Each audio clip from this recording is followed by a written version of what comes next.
Deadliest combo. யாரா இருந்தாலும் எங்க டீமோட பேட்டிங் கீழே போகணும்னா எங்க 2 பேரையும் தாண்டுங்க அப்படின்ற மாதிரி இந்த வாட்டி வந்து டிகே ஒரு ப்ரொஃபஸரா இருந்து வேற மாதிரி டீமை கொண்டு போயிருக்காரு. 18 வருஷம் கழிச்சு சேப்பாக் அடிக்கிறது இட்ஸ் நாட் ஈஸி திங். ஒரே ஒரு விஷயம், அந்த ஒரு பாக்ஸ் மட்டும் டிக் பண்ணிட்டாங்கன்னா டெஃபினட்டா வந்து இந்த டீம் வந்து இந்த டைம் வந்து ஒரு டக்குனு அந்த WWE ரோமன் ரெயின்ஸ் சொல்ற மாதிரி தான் ஹெட் ஆஃப் தி டேபிள் அப்படின்னு சொல்லிட்டு சேஸ் பண்ணும்போது அது அடிக்கிறது கொஞ்சம் வந்து பாசிபிலிட்டிஸ் நிறையவே இருக்கு. சாய் சுதர்ஷனோட நேச்சுரல் பொசிஷன் நம்பத்தி அவரை நம்பத்தி ஆட வச்சுட்டு எங்களுக்கு கேப்டன் ஸ்ரேயாஸ் ஐயர் தான் வேணும் அப்படின்ற மாதிரி ஸ்ரேயாஸ் ஐயர் எடுத்திருக்காங்க. நல்லா ஆடினாரு. அவர் நல்லா லவ் ஆஃப் த பாலே வச்சிருந்தாரு. ஆஸ்திரேலியன்ஸை நம்மளால ஓரளவுக்கு நம்ப முடியாது. பிகாஸ் ஹேமந்த் பதானி எல்லாம் ஹெட் கோச்சா போடுறாங்க. எனக்கு சிஎஸ்கே தான் இந்த வாட்டி கப் அடிக்கணும்னு தோணுது.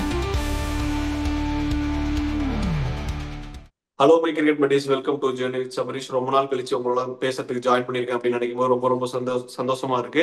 ஐபிஎல் ஆரம்பிச்சிருச்சு, எங்கடா போனேன் அப்படின்னு சட்டையை பிடிச்சி பல பேர் கேட்டிருந்தீங்க. டியூ டு பர்சனல் ரீசன்ஸ் என்னோட உங்களோட ஜாயின் பண்ண முடியல. இதுக்கப்புறம் ரெகுலரா வீடியோ போட முடியும் அப்படின்னு நம்புறேன். ஓகேங்க, நிறைய பேசாம நம்மளோட ஐபிஎல் பத்தி பேசுறதுக்கு 2 பேர் ஜாயின் பண்ணிருக்காங்க. 2 கெஸ்ட். ஒருத்தர் உங்க எல்லாருக்குமே நல்லாவே தெரியும், நம்மளோட பாலானா சிபிஎம் கிரிக்கெட்ல இருந்து ஜாயின் பண்ணிருக்காரு. இன்னொருத்தர் பாத்தீங்க அப்படின்னா I am a little star அப்படின்ற மாதிரி மிஸ்டர் பொஸ்தமன் இந்த ஷோக்கு வந்து ஜாயின் பண்றதுக்கு எங்க சேனலும் சரி நானும் சரி ரொம்பவே பெருமையா இருக்கு. ஒரு சின்ன வயசுல ஒரு பையன் வேற மாதிரி கிரிக்கெட் ரிவ்யூ பண்ணிருக்கான், ஜாயின் பண்ணிருக்கான். வெல்கம் டு தி ஷோ சாம். எப்படி இருக்கீங்க? நல்லா இருக்கீங்களா பொஸ்தமன்? நான் நல்லா இருக்கேன் ப்ரோ, நீங்க எப்படி இருக்கீங்க? நானும் நல்லா இருக்கேன். வந்து பாத்தீங்க அப்படின்னா உங்களோட வயசுல வந்து ஆக்சுவலா நாங்க வந்து கிரிக்கெட் பார்த்துட்டு இருந்தோம். வந்து விளையாட போவோம், சும்மா வேடிக்கை பார்ப்போம். அண்ட் மேட்சோட என்ன மேட்ச் பெருசா அந்த அளவுக்கு இது கிடையாது, மேட்ச் பார்ப்போம். நீங்க எப்படி கிரிக்கெட் நம்மளாம் வந்து பொம்மை கார் வச்சு விளையாண்டு இருப்போம், ரிமோட் கார்ல வச்சு விளையாண்டு இருப்போம் தம்பி வயசுல. தம்பி வந்து கிரிக்கெட் சேனல் பாக்குறப்போ ஆச்சரியமா இருக்கு, நம்ம பெருமையா இருக்குன்னு சொல்லலாம். ஏன்னா நம்மளாம் வந்து இப்பதான் கிரிக்கெட் சேனல் ஆரம்பிச்சிருக்கோம், தம்பி எல்லாம் அப்பயே ஆரம்பிச்சிட்டாப்ல. இல்ல இன்ஃபேக்ட் நான் வந்து ஒரு அபார்ட்மெண்ட்ல இருந்தேன். அங்க வந்து நிறைய வந்து நான் கீழே பாதி நேரம் விளையாடுதான் இருப்பேன். ஆனா இப்ப வந்து அந்த அபார்ட்மெண்ட் இடிக்கப்படுறதுன்றதுனால நான் இப்ப புது வீடு வந்திருக்கேன். ஸோ எனக்கு வேற இதுவும் தெரியல. ஸ்கூலுக்கு போயிட்டு வந்தேன், அப்படியே சும்மா வீட்லயே இருக்கிறதுக்கு அதான் வந்து ஒரு யூடியூப் சேனல் கிரியேட் பண்ணேன். அப்படியே கிரிக்கெட் கோச்சிங்லாம் போக அப்படியே யூடியூப் சேனல் கிரியேட் பண்ணி அது சூப்பராக போயிட்டு இருக்கு. 36 சப்ஸ்கிரைபர்ஸ். முதல் சேனல்ல 108 சப்ஸ்கிரைபர்ஸ் வந்துச்சு. அந்த 108 விட்டதுக்கப்புறம் செம்ம காண்டாச்சு. அதுக்கப்புறம் நான் வீட்டில் திரும்பவும் ட்ரை பண்ணேன். இப்போ 36, ஹோப்ஃபுல்லி அது 50க்கு வரும்னு நம்புறேன். கண்டிப்பா கண்டிப்பா டெஃபினெட்லி வரும் பொஸ்தமன். Keep rocking. வந்து நாங்கெல்லாம் உன்னோட வயசுல வந்து பாலாண்ணா சொன்ன மாதிரி காரை வச்சு ஓட்டிட்டு விளையாண்டுட்டு போய் படுத்துட்டோம். நீ பார்த்த அப்படின்னா இப்ப வேற மாதிரி சூப்பர் விஷயம் சொல்லியிருக்கிய. நான் வந்து கிரிக்கெட் பாக்குறது மட்டும் கிடையாது, கிரிக்கெட்டும் விளையாடிட்டு இருக்கேன். கோச்சிங் எல்லாம் போயிட்டு இருக்கியா நீ? போயிட்டு இருக்கேன். Super super super super. பேட்ஸ்மேனா, பவுலரா, இல்ல ஆல்ரவுண்டரா, இல்ல விக்கெட் கீப்பரா? நீ என்ன கொடுத்தாலும் பண்ணுவேன். இது சூப்பரா சொல்றது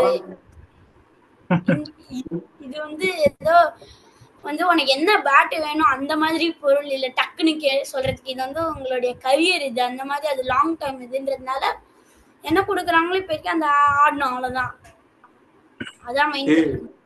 உண்மையா பார்க்கும்போதுடா எனக்கு வந்து பொறாமையா இருக்குடா உங்களை எல்லாம் பார்க்கும்போது. வந்து லலிதனை வந்து என்னையும் பாலானையும் சொல்லிட்டு இருக்காரு, ஏய் என்னடா சின்ன வயசுல ஆரம்பிச்சிட்டீங்க பெரிய விஷயம். டேய் நாங்க என்னடா பெரிய விஷயம், நீ பண்றிருக்க பாரு, நீ தான்டா பெரிய விஷயம், வேற மாதிரி பண்ணிட்டு இருக்க.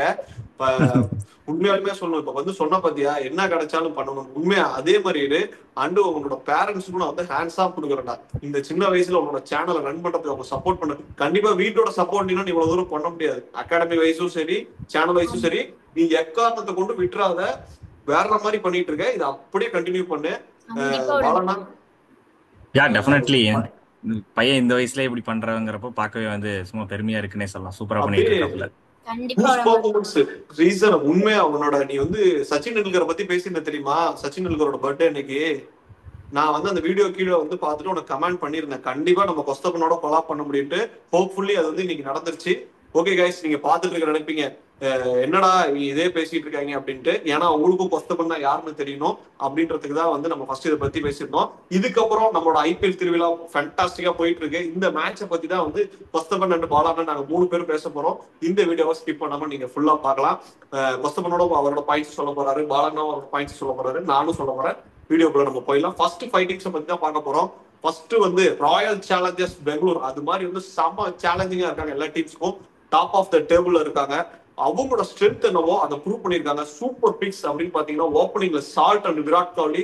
நம்ம வந்து முன்னாடி நிறைய வீடியோஸ்ல ப்ரெடிக்ஷன் சொல்லியிருந்தோம், ஒரு டெட்லியஸ்ட் காம்போ. யாரா இருந்தாலும் எங்க டீமோட பேட்டிங் கீழே போகணும்னா எங்க 2 பேரையும் தாண்டுங்க அப்படின்ற மாதிரி அவங்க 2 பேரும் தாண்டினாலும் Rajat Patidar super batting performance கொடுத்துட்டு இருக்காரு. பவுலிங்ல பாத்தீங்கன்னா ஹசுலுன் வந்து அப்புறம் சூப்பர் பெர்ஃபார்மன்ஸ். ஒண்ணு பலனா எப்படின்னா ஃபர்ஸ்ட் ஒரு டேர்மை மாத்திருக்காங்க. எப்பயுமே விராட் கோலியோட 2 ஃபாரின் பேட்டர்ஸ் எடுப்பாங்க. இந்த வாட்டி வந்து டிகே ஒரு ப்ரொஃபஸரா இருந்து வேற மாதிரி டீமை கொண்டு போயிருக்காரு. பவுலிங்ல கான்சென்ட்ரேட் பண்ணி இப்ப ஆர்சிபி ஜெயிக்கிறதோட கன்வின்சிங்கா ஜெயிக்கிறத பார்க்கும்போது ரொம்பவே அழகாவும் இருக்கு. பவுலிங்னாலே சில மேட்சஸ் வந்து ஜெயிக்கிறாங்க. போன மேட்ச் 18 வருஷம் கழிச்சு சேப்பாக் அடிக்கிறது இட்ஸ் நாட் ஈஸி திங். உங்களுக்குமே நல்லாவே தெரியும். ஆர்சிபி பத்தி நீங்க என்ன நினைக்கிறீங்க பாருங்க. இந்த டைம் வந்து அந்த டெஃபினட்டா அந்த ஃபேம்லாம் கிடையாதுன்னே சொல்லலாம். எப்பவுமே வந்து அந்த ஒரு ஃபேம் இருக்கும். ஒரு கிறிஸ் கெயிலா இருக்கட்டும், ஒரு AB de Villiers, Faf du Plessis, Glenn Maxwell, இந்த மாதிரியான ஒரு பெரிய பெரிய ஃபேம் எப்பவுமே இருக்கும் ஆர்சிபி. ஸோ இந்த டைம் அதெல்லாம் கிடையாது. நல்ல ஒரு செட்டில் யூனிட்டா இருக்காங்க. எனக்கு தெரிஞ்சு பவுலிங்குமே இந்த டைம் நல்லாவே எடுத்திருக்காங்கன்னு சொல்லலாம். ஒரே ஒரு விஷயம், அந்த ஒரு பாக்ஸ் மட்டும் டிக் பண்ணிட்டாங்கன்னா டெஃபினட்டா வந்து இந்த டீம் வந்து இந்த டைம் வந்து ஒரு ஈசாலா கப் பார்ப்பாங்கன்னு நான் நினைக்கிறேன். அந்த ஒரு பாக்ஸ் என்னன்னா, இந்த சின்ன சுவாமி ஸ்டேடியம்ல இவங்களோட பவுலிங் யூனிட் எப்படி பெர்ஃபார்ம் பண்றாங்க. ஏன்னா அவங்களோட எந்த டீம் எடுத்துக்கிட்டாலும் பெங்களூரோட டீம் தான் வந்து ஹோம் அட்வான்டேஜ்ல வந்து கொஞ்சம் டவுனா இருக்காங்க. ஏன்னா அவங்களுக்கு ஹோம் அட்வான்டேஜ் அந்த அளவுக்கு கிடைச்சது கிடையாது எப்பவுமே. எல்லா டீமோட ரெக்கார்ட்ஸ் எடுத்துக்கிட்டோம்னா ஹோம்ல வந்து அதிகமா அடி வாங்கின டீம் வந்து நம்ம ஆர்சிபின்னு தான் சொல்லுவோம். ஸோ இந்த டைம் அதை வந்து எப்படி ஓவர் கம் பண்றாங்க, அங்க மட்டும் ஓவர் கம் பண்ணிட்டாங்கன்னா டெஃபினட்டா இந்த டைம் வந்து ஒரு சாம்பியன் டீமா வரதுக்கு அதிக சான்சஸ் இருக்கலாம். டக்குனு அந்த டபிள்யூடபிள்யூல ரோமன் ரெயின் சொல்ற மாதிரி தான் ஹெட் ஆஃப் தி டேபிள் அப்படின்னு சொல்லிட்டு டாப்ல இருக்காங்க இப்போ. கொஸ்தபன், நீ என்ன நினைக்கிற ஆர்சிபி பத்தி? இது 2 மேட்ச் தான் நடந்திருக்கு. So we can't predict the IPL. ஏன்னா வந்து 14 மேட்சஸ் இருக்கு. RCB can slip off from இந்த ஃபர்ஸ்ட் டு லாஸ்ட். எப்படி அவங்க 10 லாஸ்ட்ல இருந்து 4th வந்தாங்களோ அந்த மாதிரி அவங்களால பண்ண முடியும். Anything might happen. சிஎஸ்கே வந்து மட்டமா ஆடினாங்க. பட் நான் CSK could also give a comeback. Anything might happen. But ஆனால் பாலா நான் சொன்ன மாதிரி தான் அவங்களுக்கு ஒரு டிஸ்அட்வான்டேஜ் அந்த பவுலிங் சின்னசுவாமி ஸ்டேடியம். ஏன்னா வந்து அந்த மாதிரி பொட்டி கிரவுண்ட்ல நீங்க வந்து 100 ரன், சரி 196 ரன் அடிச்சிங்கனாலே உங்களுக்கு அது பத்தாது. பட் வேற இந்த சேப்பாக் 150 170 டு சம் எக்ஸ்டென்ட் அடிச்சிங்கனாலே போதும். You will be in a safer side. And இன்னொன்று, சிஎஸ்கே ஆர்சிபி கிட்ட தோக்கும் போது நான் பிறக்கவே இல்லை. ஃபர்ஸ்ட் டைம் சிஎஸ்கே சேப்பாக்ல தோக்கடிச்சு நான் பார்த்தேன். ஸோ ஆர்சிபி நல்லா அதான் ஓப்பனா செம்ம ஸ்டார்ட் கொடுத்துட்டாங்கன்னு நீங்க அவங்க middle order top number 3 number 4 பேட்ஸ்மேன்ஸ்லாம் அந்த கிளினிக்கலான ஹிட்டிங் பண்ணுவாங்கன்னு நான் நினைக்கிறேன். அதான் அவங்க ஹோம் தான் உங்களுக்கு ஒரு சின்ன டிஸ்அட்வான்டேஜ். ஆனால் இந்த வாட்டி இன்னொன்று சின்ன சுவாமியில் உங்களுக்கு எட்ஜ் பட்டாலே சுத்தினாலே உங்களுக்கு 6-4 போகுது. எட்ஜ் பட்டா 4 ரன் மினிமம். அது வந்து ஒரு சின்ன டிஸ்அட்வான்டேஜ். இன்ஃபேக்ட் அவங்க ஃபீல்டிங் கூட நல்லா இருக்கு. நம்ம பார்த்தோம், நீங்க பவுலிங் பேட்டிங்க பேசுறதை விட ஃபீல்டிங் எக்ஸப்ஷனலா இருக்குன்னே சொல்லலாம். கண்டிப்பா பாத்தீங்க அப்படின்னா ஃபர்ஸ்ட் மேட்ச் இன்னைக்கு ஹோம் மேட்ச் ஆட போறாங்க குஜராத்தோட.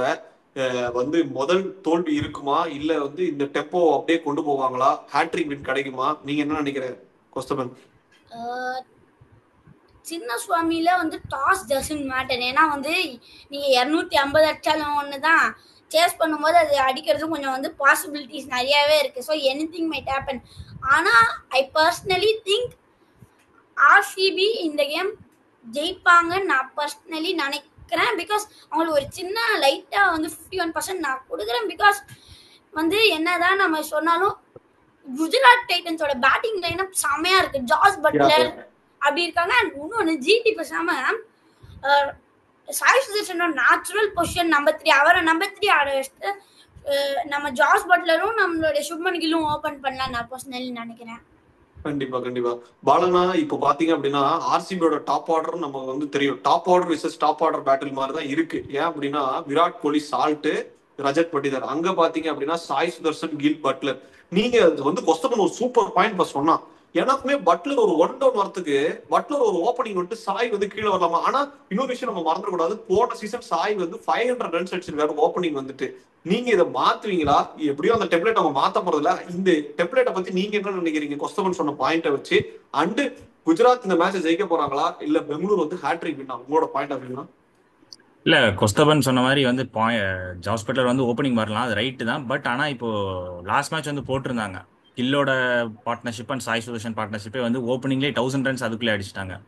ஸோ அது வந்து நல்ல ஒரு பார்ட்னர்ஷிப் அந்த மொமெண்டம் வந்து எனக்கு தெரிஞ்சு பிரேக் பண்ணுவாங்களாங்கிறது வந்து கொஞ்சம் டவுட் தான். இப்போதைக்கு இந்த 2 மேட்ச்ல வந்து அவங்களுக்கு எந்த இஷ்யூஸும் கிடையாது. மேபி அப்கமிங் மேட்சஸ்ல வந்து ஸ்ட்ரகிள் ஆனாங்கன்னா அப்போ வந்து மறுபடியும் பட்லர் ஓப்பனிங் ட்ரை பண்ணுவாங்களா அப்படிங்கிற மாதிரி வந்து இருக்கும். இவங்களோட ஜிடியோட கன்சர்ன் வந்து மெயின் கன்சர்ன் வந்து அந்த டெத் போலிங் தான். ஏன்னா அந்த டெத் போலிங்ல லைட்டா அடி வாங்குற மாதிரி ஃபீல் ஆச்சு. ஏன்னா ஃபர்ஸ்ட் மேட்ச்மே நம்ம பார்த்துருப்போம் பஞ்சாப் கிங்ஸ்க்கு எதிராக, அங்கேயே கொஞ்சம் வந்து லைட்டா கொஞ்சம் அடி வாங்குற மாதிரி தெரிஞ்சது. லாஸ்ட் மேட்ச்மே வந்து அந்த எப்படியே புல் பேக் பண்ணிட்டாங்க. பிரசித் கிருஷ்ணா அண்ட் முகமது சிராஜ் நல்லா பவுலிங் கொடுத்திருந்தாரு. ஸோ இந்த மாதிரியான சின்ன ஸ்டேடியம்ல நம்ம பார்த்துருப்போம். முகமது சிராஜ் எத்தனை மேட்சஸ் வந்து அடி வாங்கியிருப்பார் நம்ம பார்த்துருப்போம். ஸோ அதனால தான் வந்து அவங்க வந்து விட்டுருக்காங்க ஆர்சிபி இந்த டைம். ஸோ நல்ல ஒரு பேட்டிலா இருக்கும். அந்த இப்போ ப்ராக்டிஸ் மேட்ச்ல கூட வந்து சிராஜ் அண்ட் கோலி 2 பேரும் விளாண்டுட்டு இருக்காங்க. ஸோ அவங்க 2 பேரோட பேட்டில் எப்படி இருக்கும் அப்படிங்கிற மாதிரி இருக்கும். பார்த்தா நல்லா இருக்கும். கண்டிப்பா கண்டிப்பா. நான் ஓகே, ஆர்சிபி பத்தி நம்ம பேசி முடிச்சிட்டோம். நெக்ஸ்ட் ஜிடி வந்து 2 பேருமே அந்த ஸ்டெடியான பில்டர்ஸ். ஒரு பட்லர் வந்து ஒரு குவிக் ஹிட்டர், ஒரு ஹார்டான ஹிட்டர் வந்து உங்களுக்கு 30 பால்ஸ்ல 70-80 ரன்ஸ் அடிச்சு கொடுக்கணும்னா நீங்க ஜாஸ் பட்லர் டிபெண்ட் பண்ணலாம். ஆனா சாய் சுதர்ஷன் ஒரு 40-50 பால்ஸ் எடுத்துப்பாரு, ஒரு 70-80 ரன்ஸ் அடிக்கிறது. There's difference. ஏன்னா அந்த ஸ்ட்ரைக் ரேட்ல, அதுவும் T20ல you need exceptional strike rate to survive. நான் பர்சனலி நினைக்கிறேன். கண்டிப்பா கண்டிப்பா. உனக்கு வந்து பவர் பிளே யூஸ் பண்ணணும்ல. பவர் பிளே எந்த டீம் யூஸ் பண்ணல அப்படின்னா கண்டிப்பா அவங்க வந்து லாஸ் தான் ஆவாங்க. நீ சொல்ற பாயிண்ட் வந்து டோட்டலா இருக்கு. ஏய் நீ வேற மாதிரி பேசுறியாடா, எம்கே இருந்தா யாருக்கு இருந்தா இன்ஸ்பிரேஷன் எடுத்துட்டு வந்த? உண்மையாடே ஒவ்வொரு பாயிண்ட் நீ பேசும்போது எனக்கு இந்த வயசெல்லாம் நீ வேஸ்ட் பண்ணிட்டியாடா அப்படின்ற மாதிரிதான் இருக்கு. உனக்கு வந்து பர்சனலா ஹீரோ யாரு யூடியூப்ல? இவங்களை பார்த்து நான் இப்படி பேசணும் அப்படின்னு ஆர்வமா இருக்கிறது. ஆப்வியஸ்லி நம்ம சிசிஎஃப் ப்ரோ. அவரை பார்த்து தான் நான் இன்ஃபேக்ட் வீடியோ போட ஆரம்பிச்சேன். Obviously. And Bala bro and Sabareesh bro இப்போ ரீசெண்டா தான் உங்களுக்கு டிஎம் பண்ணேன். ஆனா வீடியோஸ்லாம் பாப்பேன். நீங்களும் சிசிஎஃப் ப்ரோ அந்த லைவ் பண்ணதை ஒரு அடி பார்த்துருக்கேன். Super super super. வந்து பாத்தீங்க அப்படின்னா வரக்கூடிய யங்ஸ்டர்ஸ் வந்து இந்த பாயிண்ட் நான் வந்து சொல்லணும். எங்க 3 சேனலுக்குமே ஒரு பேக் போனா இருந்துட்டு இருக்காரு சிசிஎஃப்னா. கண்டிப்பா வந்து நம்ம 4 பேரும் சேர்ந்து கண்டிப்பா வீடியோ பண்ண போற கஷ்டம் பண்ணி இதுல எந்த விதமான சந்தேகமும் இல்ல. அவர் கொஞ்சம் பிஸியா இருக்காரு, சீக்கிரமா ஜாயின் பண்ணுவார் நம்ம நினைக்கிறேன். நெக்ஸ்ட் நம்ம பார்க்க போற டீம் பஞ்சாப் கிங்ஸ். எங்களுக்கு கேப்டன் ஸ்ரேயாஸ் ஐயர் தான் வேணும் அப்படின்ற மாதிரி ஸ்ரேயாஸ் ஐயர் எடுத்திருக்காங்க. What a big man. Project Ponting வேற மாதிரி போயிட்டு இருக்கு. இந்த டீமை பார்க்கும் போதுல நம்ம மத்த டீம்லாம் சொல்றோம், எனக்கு என்னமோ நான் இந்த வாட்டி செம்மையா இருக்காங்க அவங்க டீம். பேட்டிங்கும் சரி பவுலிங்கும் சரி வந்து எல்லா வெரைட்டி இருக்கு. லெஃப்ட் ஆர்ம் ஃபாஸ்ட் பவுலர் இருக்காங்க. ஓவரால் வெரைட்டி பவுலிங்கும் சரி பேட்டிங்கும் சரி. நேத்து மேட்ச் பாத்தியா கொஸ்டமன் வந்து 170 ரன்ஸ் அடிச்சாங்க லக்னோ. அதுல பாத்தீங்கன்னா உனக்கு சேஸ் பண்ணும்போது 3 அன்கேப்டு பிளேயர், ஒரே ஒரு கேப்டு பிளேயர். ஸ்ரேயாஸ் ஐயர் போன மேட்ச் 97 நாட் அவுட். இந்த மேட்ச் பாத்தீங்க அப்படின்னா 50 அடிச்சு நாட் அவுட். 2 மேட்ச் அவர் அவுட்டே ஆகல. ஒரு கேப்டனும் சரி ஒரு பேட்ஸ்மேனாவும் சரி தெரிகிறாரு. வேற மாதிரி டீமா இருக்காங்க. யங்ஸ்டர்ஸ் உனக்கு பாத்தீங்கன்னா ஜோஸ் இங்கிலீஷை விட்டுட்டு பிரியாங்க் ஷாரியாக்கு முக்கியத்துவம் கொடுத்துருக்காங்க. சுயாஸ் வந்து நமக்கு தெரியும் டொமஸ்டிக்ல சைட் முஸ்டாக்லி. நீ காலையில் கூட நானும் பாலாவும் பேசுறோம். சைட் முஸ்டாக்லில அவர் எப்படிப்பட்ட பிளேயர்னு எல்லாருக்குமே தெரியும். ஒரு டீமாவும் சரி கரெக்டா அந்த இம்பாக்ட் பிளேயர் சூப்பரா யூஸ் பண்ணாங்க. இந்த ஜிடி மேட்ச்ல லைட்டா ஜிடி பக்கம் சாயம் இருந்தோடனே டக்குன்னு வைசாக் விஜயகுமார் வந்தாரு. அந்த பிளான் என்னமோ அதை எக்ஸிக்யூட் பண்ணாரு. ப்ராஜெக்ட் பாண்டிங் இந்த வாட்டி இயர்லி ப்ரெடிக்ஷன்ஸ் தான். கண்டிப்பா எனக்கு என்னமோ இந்த டீம் குவாலிஃபை ஆகணும்னு நினைக்கிறேன். பஞ்சாபை பத்தி நீ என்ன நினைக்கிற கஷ்டப்படும்? இன்ஃபேக்ட் நீங்க வைசாக் விஜயகுமார் சொல்லும் போது தான் ஆர்சிபியை பத்தி இன்னொரு பாயிண்ட் இருந்துச்சு. அவங்க எவ்வளோ பிளேயர்ஸ் டெவலப் பண்ணிடுறாங்க, ஆனா வந்து ஈஸியா விட்டுறாங்க. நீங்க வந்து ஆர்சிபியில பெர்ஃபார்ம் பண்றாங்க. விராட் கோலி இந்தியன் பிளேயர்ஸ்ல டாப் 3 வந்து நம்மளுடைய விராட் கோலி, தினேஷ் கார்த்திக். தேர்ட்ல வந்து ராகுல் Dravid who played 17-18 years ago. It clearly shows that lack of Indian talentsல. டெஃபினட்டா. ஏன்னா வந்து அவங்க நல்லா குஸ்தபன் சொன்ன பாயிண்ட் கரெக்ட் தான். நல்லா பண்ற பிளேயர்ஸ் எல்லாம் வந்து விட்டுறாங்க. ஒரு சகலா இருக்கட்டும், ஒரு ஒனிண்டோ அசரங்க நல்லா பண்ணியிருந்தாரு ஆர்சிபிக்கு, அவரை விட்டாங்க. தென் இப்போ சொன்ன மாதிரி வைசாக் விஜயகுமார் நல்ல ஒரு டீசன்ட் பெர்ஃபார்மன்ஸ் கொடுத்திருந்தாரு, அவரையும் வந்து விட்டுட்டாங்க. ஸோ நல்ல ஒரு பாயிண்ட் சொல்லியிருக்காரு குஸ்தபன். கண்டிப்பா கண்டிப்பா. பஞ்சாபை பத்தி என்ன நினைக்கிற நீ? பஞ்சாப் அந்த டீமா எப்படி இருக்காங்க? அந்த டீம் இன்ஃபேக்ட் என் ஃப்ரெண்டு ஒரு வாட்டி சொன்னான். நான் வந்து நீ எப்படி வந்து are you satisfied for Shreyas Iyer going for 26.75 crores அப்படின்னு நான் கேட்டேன். இல்லடா அவன் வந்து பேட்டிங் வந்து நல்லா, கேப்டன்சிக்கு அவ்வளோ ஒர்த் இல்லடா, ஆனா பேட்டிங்கும் கேப்டன்சியும் சேர்த்தா அவ்வளோ ஒர்த் இல்லடா அப்படின்னு தான் அவன் சொன்னான். ஆனா நான் சொன்னேன் சீரியஸ்லி அப்படின்னு அவன்கிட்ட அப்பவே கேட்டேன். ஸ்ரேயாஸ் ஐயர் செம்மையா ஆடுறாரு. ஒரு இதுல 97 இட் இஸ் நாட் ஈஸி. அவருக்கு ஈஸியா அந்த 100 இருந்தது. ஆனா சஷாங்க் சிங் அந்த இன்டென்ட் அந்த வந்து ஒரு நல்ல குஷனிங் அந்த இதுக்காக வந்து சஷாங்க் சிங் அடிக்க சொன்னாரு. It's just incredible captainship. And அவருடைய இம்பாக்ட் பிளேயர் அந்த டைம்ல கொண்டு வந்த ஜிடி மேட்ச்ல நல்லா வந்து அடிச்சிட்டு இருக்கும்போது வைசாக் விஜயகுமார் வந்தார். ருதர்ஃபோர்டு நல்லா ஆடினாரு. அவருக்கு நல்லா டவுட் ஆஃப் தம்பாலே வச்சிருந்தாரு. ஒரு காயின் தான் அதே பட்டிருக்கும். அந்த மாதிரி போட்டேன்னே சொல்லலாம். கண்டிப்பா கண்டிப்பா. பாலாண்ணா, பஞ்சாபை பத்தி என்ன நினைக்கிறீங்க? எப்படி டீம் இருக்கு? அவங்களுடைய ஒரே ஒரு டிஸ்அட்வான்டேஜ், ஃபாரினர்ஸ்ல 4 ஆஸ்திரேலியன்ஸ் இருக்காங்க. ஆஸ்திரேலியன்ஸை நம்மளால ஓரளவுக்கு நம்ப முடியாது. பிகாஸ் அவங்க வந்து கண்ட்ரிக்கு தான் ப்ரையாரிட்டி கொடுப்பாங்க. நம்மளும் இந்தியன்ஸும் நம்ம கண்ட்ரிக்கு தான் ப்ரையாரிட்டி கொடுக்கணும். So Australians but still Maxwell didn't click come in the 2 match, but now it's a long tournament. I hope Australian players click for Punjab Kings. Top 4 இப்ப பாத்தீங்கன்னு வைங்க, ஜிடி தவிர எல்லாரும் கப்படிக்கல. அந்த மாதிரி ஸ்டார்ட் போயிட்டு இருக்கு. ஸோ ஹோப்ஃபுல்லி இந்த வருஷம் ஒரு புது இது கப்படிப்பாங்கன்னு நம்பலாம். ஆனா எனக்கு சிஎஸ்கே தான் இந்த வாட்டி கப்படிக்கணும்னு தோணுது. Perfect as a CSK fan அப்படின்னு வந்து சொன்னேன். சிஎஸ்கே கிட்ட பார்க்கும்போதுடா ஒரு கன்சர்ன் நான் என்ன பாக்குறேன் அப்படின்னா, நம்ம பாலாண்ணாவும் நிறைய பேசிட்டு இருந்தாரு.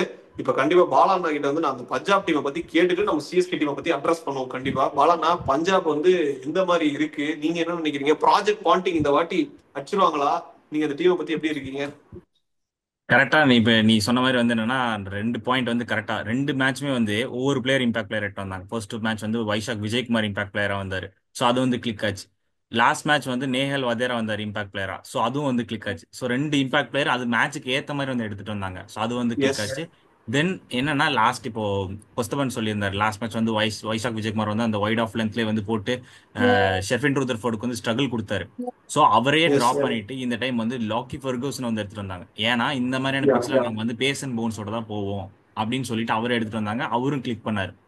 ஏன்னா ஃபர்ஸ்ட் வந்து ஏடன் மார்க்ராம் வந்து அவர் ஓவர்ல அடிச்சுட்டே இருந்தாரு. டக்குன்னு வந்து அந்த ஒரு யாக்கர் வந்து ஒரு பேஸ போட்டு குப் பண்ணி அப்படியே போல்ட் ஆயிருவாரு. Ya in fact Lockie Ferguson Azmatullah Omarzai பதிலா வந்தாரு. Oh sorry. இல்ல நான் வந்து இதுக்காக சொல்ல, வைசாக் விஜயகுமார் லாஸ்ட் மேட்ச் இருந்தார்ல, ஸோ அதுக்கு பதிலா இந்த டைம் வந்து இப்போ இவங்களோட போயிருக்காங்க. வைசாக் விஜயகுமார் டிராப் பண்ணிட்டாங்களே, ஸோ அதுக்காக சொல்றேன். ஓகேண்ணா, வந்து பஞ்சாப் வந்து இதே டெம்போ வந்து எடுத்துட்டு போவோம் அப்படின்னு நினைப்போம். நெக்ஸ்ட் நம்ம வந்து பார்க்க போற டீம், இவங்க 2 பேருக்கும் சலச்ச டீம் இல்லைன்ற மாதிரி தான் அடுத்த டீமும் டெல்லி கேபிட்டல்ஸ். ஒரு நெயில் பைட்டிங் மேட்ச் வந்து பார்க்கும்போது எல்எஸ்சியும் டிசியும் ஆடும்போது அசுதோஷ் சர்மாவை பத்தி நம்ம எல்லாருமே பேசுறோம். அதுக்கு முன்னாடி விப்ராஜ் நிகம் அவர் வந்து ஒரு கெவின் பீட்டர்சன் கூட சொல்லியிருந்தாரு, ஆக்சுவலா அவன் செமையா பேட்டிங் ஆடுவான்ற மாதிரி. அந்த மேட்ச் எல்லாருமே அசுதோஷ் சர்மா சூப்பர் பர்ஃபார்மன்ஸ், அதுல எந்த விதமான சந்தேகமும் இல்ல. அந்த விடாமுயற்சி வந்து சூப்பரா, அதுக்கு வந்து ஒரு பெரிய இதா வந்து விப்ராஜ் சிங்கம் அந்த யங்ஸ்டர்ஸ்க்கு வந்து வாய்ப்பு கொடுத்துருந்தாங்க. செம்மையா பர்ஃபார்மன்ஸ் கொடுத்துட்டு இருக்காரு. டிசியும் பாத்தீங்க அப்படின்னா, நம்ம வந்து பஞ்சாபை வந்து செம கடப்பார பேட்டிங் அப்படின்னா, இவங்க பவுலிங் பாத்தீங்க அப்படின்னா அவ்வளவு வெரைட்டி இருக்கு. ஒரு நடராஜன் வெளியில உட்காந்துருக்காரு அப்படின்னா எந்த அளவுக்கு அவங்களோட டீம் வந்து செட் ஆயிருக்கும் அப்படின்றத நம்ம வெயிட் பண்ணி பார்க்கணும். அடுத்த மேட்ச் சேப்பாக்குல டிசி வந்து சேப்பாக்குல வந்து பார்க்க போறாங்க சென்னைய. இந்த மேட்ச் வந்து எப்படி இருக்க போகுது? சென்னை ஒரு கம்பேக் கொடுப்பாங்களா? டிசி வந்து இல்ல அவங்களோட வெற்றியை வந்து கண்டினியூ பண்ணுவாங்களா? ஃபர்ஸ்ட் கிளாஸ் இருக்குமா? டிசியை பத்தி என்ன நினைக்கிறீங்க பாலாண்ணா? டிசி வந்து இந்த டைம் வந்து ஒரு டெஃபினட் யூனிட்டா இருக்காங்க. ஏன்னா அவங்களோட ஹெட் கோச் வந்து ஹேமந்த் பதானி. நிறைய பேர் இப்போ வந்து ஐபிஎல் மட்டும் பாக்குற அந்த ஒரு ஃபேன்ஸுக்கு வந்து ஹேமந்த் பதானி ஹெட் கோச்சா அப்படிங்கிற மாதிரி யோசிப்பாங்க. ஏன்னா ஹேமந்த் பதானி எல்லாம் ஹெட் கோச்சா போடுறாங்க. அவரோட சக்சஸிவ் ஹெட் கோச்சிங் வந்து நம்ம பார்த்தா தெரியும். லங்கா பிரீமியர் லீக்ல ஒர்க் பண்ணியிருக்காரு. SA20ல ஒரு சன்ரைசர்ஸ் ஈஸ்டர்ன் கேப்புக்கு ஒர்க் பண்ணியிருக்காரு. தென் ஐபிஎல்லுமே நம்ம சன்ரைசர்ஸ் ஹைதராபாத் அந்த கோச்சிங் ஸ்டாஃப்லயே இருந்திருக்காரு. ஸோ நல்ல ஒரு நாலேஜபிள் பர்சன். டிஎன்பிஎல்லையும் வந்து அந்த சேப்பாக் சூப்பர் கில்லிஸ் கூட எல்லாம் வந்து எவ்வளவு ட்ராஃபிஸ் வாங்கி கொடுத்துருப்பாரு சேப்பாக் சூப்பர் கில்லிஸ்க்கு. ஸோ டெஃபினட்டா வந்து ஒன் ஆஃப் த பெஸ்ட் கோச்சஸ்னே சொல்லலாம். ஏன்னா அந்த அளவுக்கு சக்சஸ் பார்த்திருக்காரு. லங்கா பிரீமியர் லீக்ல வந்து ஜாஃப்னா கிங்ஸுக்காக பண்ணியிருக்காரு. ஸோ அந்த மாதிரியான ஒரு ஹெட் கோச்சை போட்டாங்க. தென் கெவின் பீட்டர்சன் அவரோட ஐபிஎல்ல வந்து ஃபர்ஸ்ட் டைம் வந்து கோச்சிங் ஸ்டாஃப்குள்ள வராரு. அவர் வந்து மென்டரா வந்திருக்காரு. ஸோ நல்ல ஒரு டெஃபினட்டா இருந்தது. அசுதோஷ் சர்மா அந்த ஃபர்ஸ்ட் மேட்ச் வின்னிங் அடிச்சுட்டு கெவின் பீட்டர்சன் காமிச்சாரு, எப்படி ஜெயிச்சு கொடுத்தா பாத்தியா அப்படிங்கிற மாதிரி வந்து காமிச்சு கட்டி பிடிச்சாரு. ஸோ நல்ல ஒரு டேலண்டட் கை. பஞ்சாப் கிங்ஸ் எப்படி மிஸ் பண்ணாங்கன்னே தெரியல அசுதோஷ் சர்மா. லாஸ்ட் மேட்ச் அங்க இருந்துதான் எவால்வ் ஆகி வந்தாரு. எப்படி டிராப் பண்ணாங்கிறது தெரியல. பட் ஆனா இப்பயும் அவங்கள்ட்ட ஒரு நல்ல பிளேயர் இருக்காங்க. அசுதோஷ் விட்டாலுமே அங்க வந்து சூரியன் ஷெக்டேன்னு ஒருத்தர் இருக்காரு. பட் இன்னும் அந்த அளவுக்கு இன்னும் பெர்ஃபார்மன்ஸ் வரல. ஏன்னா மேலேயே வந்து டாப் ஆர்டர்ஸே முடிக்கிறாங்கிறப்போ மேபி டெஃபினட்டா அப்கமிங் மேட்சஸ்ல அந்த நல்ல ஒரு போலிங் யூனிட் யார்ட்டாவது மாட்டினாங்கன்னா அப்போ வந்து அவரோட பெர்ஃபார்மன்ஸ்ல தெரிய வாய்ப்புகள் இருக்கலாம். கண்டிப்பா கொஸ்தப்பன் நீ எப்படி நினைக்கிற? டிசி வந்து எப்படி ஒரு டிசி வந்து செமையான ஸ்குவாட் இந்த வாட்டி பிக் பண்ணியிருக்காங்க. இன்ஃபேக்ட் இந்த ஐபிஎல்ல எந்த டீமுமே வந்து ஒருத்தங்களுக்கு ஒருத்தங்க சலிச்சவங்க இல்லை அப்படின்னே சொல்லலாம். ஆனா டிசிக்கு வந்து அந்த அசுதோஷ் சர்மா ஒரு கேம் சேஞ்சர்னே சொல்லலாம். ஏன்னா வந்து போன வாட்டி கூட பிபிகேஎஸ் எம்ஐல தனியும் ஒரு ஆளா அந்த பவுண்டரி லைன் தாண்டி வந்திருப்பார். But unfortunately தோத்தாரு. பாலா நான் சொன்ன மாதிரி தான் என்னாலே நம்ப முடியல. How did they not retain R by back in the action. ஆனா அது டெல்லிக்கு நல்ல விஷயமா போய் அசுதோஷ் சர்மா மாதிரி ஒரு மேட்ச் நடந்திருக்காங்க. அது மட்டும் இல்ல, உங்களுக்கு மோஹித் சர்மா சேப்பாக்ல செம்ம யூஸ்ஃபுல்லா இருப்பாரு. அவருடைய கட்டர்ஸ்லாம் சேப்பாக்கு அப்படியே செம்மையா பொறுத்து நான் பர்சனலி நினைக்கிறேன். பேட்டிங்லயும் வந்து கேஎல் ராகுல் வந்து ஒன் டவுன்ல போன கேம் நல்லா அடிச்சு கொடுத்தாரு. பட் நம்ம சிசி ப்ரோ அப்ப சொன்னார்ல வந்து அவர் ஒன்னும் முடிச்சு கொடுத்துருக்கணும், கடைசி வரைக்கும் இந்த முடிச்சு கொடுத்துருக்கணும். அது மாதிரி பாத்தீங்க. அண்ட் மிச்சல் ஸ்டார் பவுலிங் அவரும் பேய் ஃபார்ம்ல இருக்காரு, மறந்துட வேணாம்.